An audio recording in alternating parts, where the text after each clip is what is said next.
Mark, Russell, thank you very much for coming here to the show. Let's get straight into it. All right, Juma, great word, rolls out of the tongue quite easily, but what is it? Juma has become a very popular mountain bike name. It stands for Joburg Urban Mountain Bike Adventure. And the secret really is, I suppose, in the last word, adventure. When we set out to create the Juma, we wanted to create a Joburg adventure. We wanted to show mountain bike riders and the general public of Joburg that Joburg has a lot to offer people. We can have an adventure in our own city and not have an ordinary, just another mountain bike race. We're a very different mountain bike race. So, what does it entail in itself?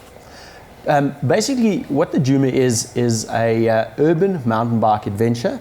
And what we try and do is we try and create links between the greenbelt sections in Johannesburg.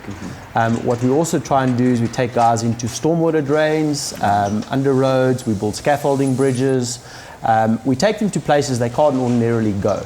It's almost like somebody said this really after our first mountain bike adventure we had in 2014, is that they feel like a little boy again, where they're riding in places where they were the little boys. Wow. And that's really where we try and take the Joburg mountain biker, and obviously attracting a lot of outside Joburgers to do their race as well. All right, Mark, how did this concept come about? We're always looking for different ideas and different things to do, and it's something I'd thought about for quite a while and never put into practice. And luckily, I found Russell, who's a machine when it comes to getting things done. So Russell came in, he ran with it for the first, I think it took us about a year running with it, getting permissions, finding the route back and forth. I mean, our original route was 87 kilometers over Sylvia's Pass. We realized that we had to cut it down, so we made it 54, 55 Ks. So yeah, it's just our philosophy at BAM that we're always pushing new, exciting ideas and event ideas. All right. So you come up with this great concept, you take it to market. What is the response? Craziness, absolute pandemonium. I mean, you didn't expect that. We didn't. I mean, many of the people we were into, and they said, "How many guys? How many people would you'd like on the race?" And our number was always 5,500. Always 5. And most of the guys laughed and said, "Look, you'd be lucky to get 500 on your first race." And we said, "Yeah, but we're different. It's not just another mountain bike race. We're spending, I think, the first year 1.68 million rand just on the route itself. Never mind everything else around it, the marketing, etc. of the event."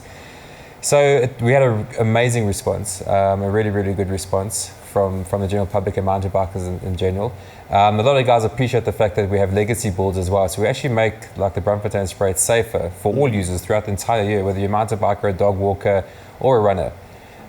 So we've actually from Emmarentia all the way down to Bryanston, we've made it so that nobody has to cross dangerous roads anymore. We've built bridges or areas which are underneath easily all the bridges. accessible to everyone even after the actual race itself. So we leave all that stuff in. So where we can leave a legacy, we do.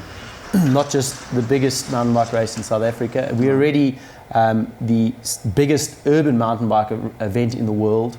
We're not far behind being the biggest event in South Africa, but we wanted to be a really special Joburg event where people line the streets and line the route, and that's what we're working toward. It must become almost like a Joburg day on a mountain bike, and everybody supports.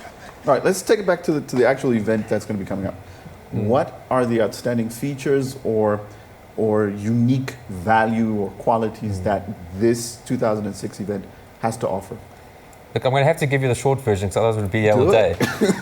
For example, I mean, because we focus more on the enjoyment of the rider as opposed to cutting our costs. So we very much have this balance leaning more towards the rider experience as opposed to saving costs. So, for example, we don't close Rivonia Road and Jan Smutstaan, which we have every right to do, we can do. We rather spend 115,000 Rand to build on each road massive scaffolding bridges that go over the road. So it creates an awesome element for the riders. It's something they've never done in any race, I doubt, in the world, because they wouldn't allow it. We're very lucky here.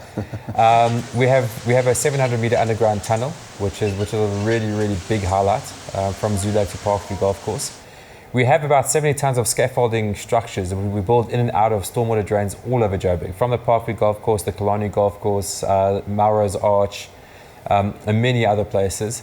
And then we have legacy boards that we build out of stormwater drains, which are permanent steel structures that come out. On the 22-kilometer route this year, we've got a 340-meter reed tunnel, which is amazing. It's really beautiful, then through a beautiful forest. So, I mean, very lucky to partner with City Parks in that they allow us to open up certain green spaces in Johannesburg, which normally no one would have access to. And there's many areas you'd swear you're in a game farm somewhere.